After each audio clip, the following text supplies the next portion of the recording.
uh, Dissection of RMI working, sequence diagram showing steps of creating LiveRef object in Java remote method invocation.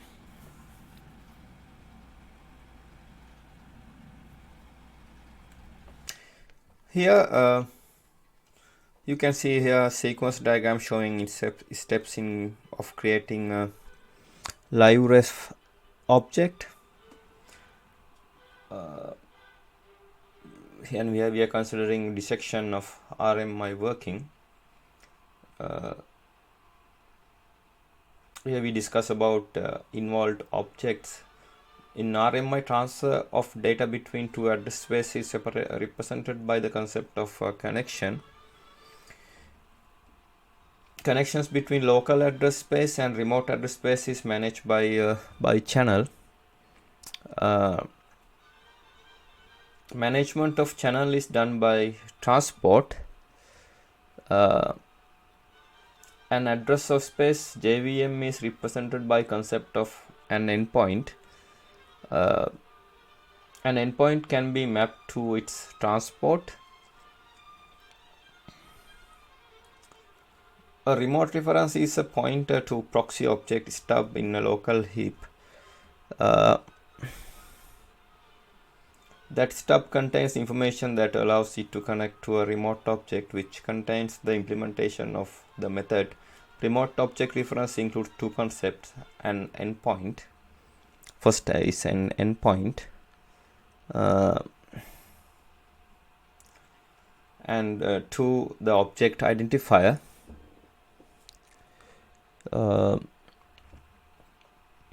This representation of remote object reference is called live reference. When a live reference is given for a remote object, a transport can use the endpoint to establish a connection to address space.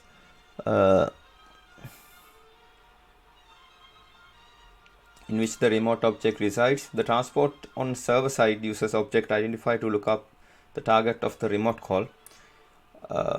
Object of unicast server ref class is the representation of proxy of remote object on the server space. As shown in this figure, JDK2 implementation includes endpoint, channel, and connection as interfaces at transport layer. And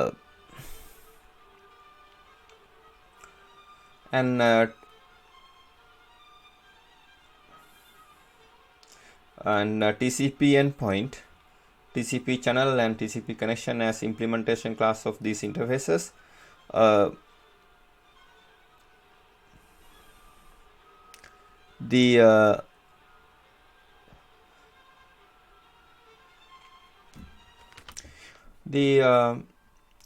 Remote ref is an interface at remote reference layer, and unicast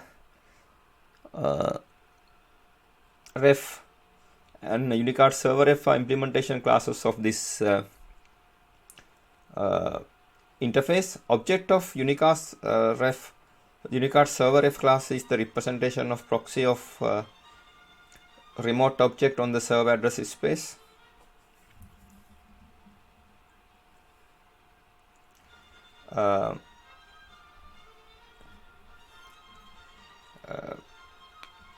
This figure explains the steps of creating a LiveRef object for remote object. Here you can see a RobJ my object, unicast remote object, and user unicast server ref. Here LR LiveRef and old object ID, and here TCP endpoint and AP TCP endpoint. Here the RobJ of my object is connected to unicast remote object via super method, and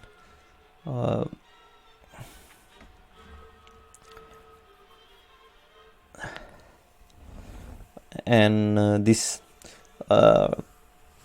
has a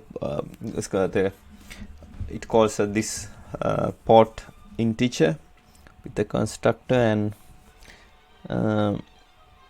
to itself, and then it's unicast remote object is connected to itself via export object from remote and port int returns remote here.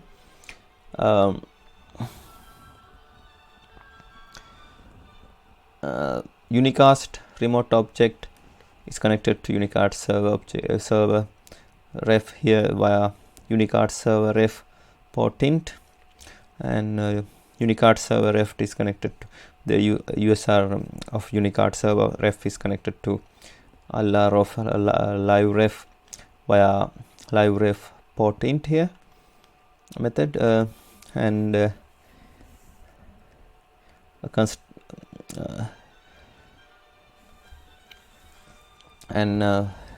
say LR of LiveRef has a object ID method here. Sorry, LR of LiveRef is connected to old object ID via object ID method here, and then LiveRef is connected to itself via this old object ID port int here method.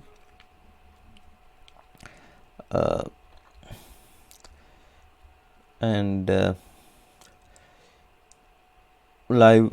live of LiveRef is connected to TCP endpoint via get local endpoint port int returns endpoint here, and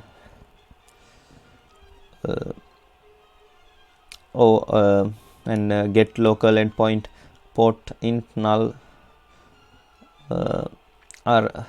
RMI client factory null remote socket server factory and returns TCP endpoint here, and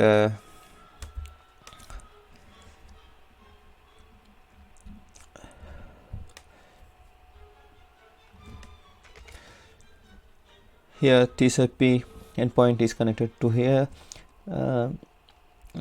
TCP endpoint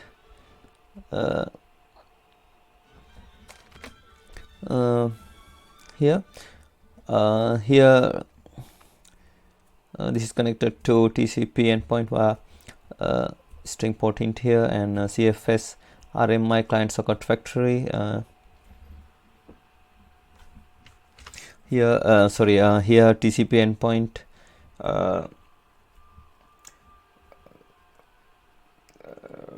string port string host string, and port int CSF remote client socket factory SSF RMI server socket factory, and here SP TCP endpoint, and here you can see it's connected back to TCP endpoint. Here TCP endpoint is connected to LR of LiveRef via return EP, and this is connected to this old object EP endpoint true boolean, and is connected to here, then the connected back to LiveRef.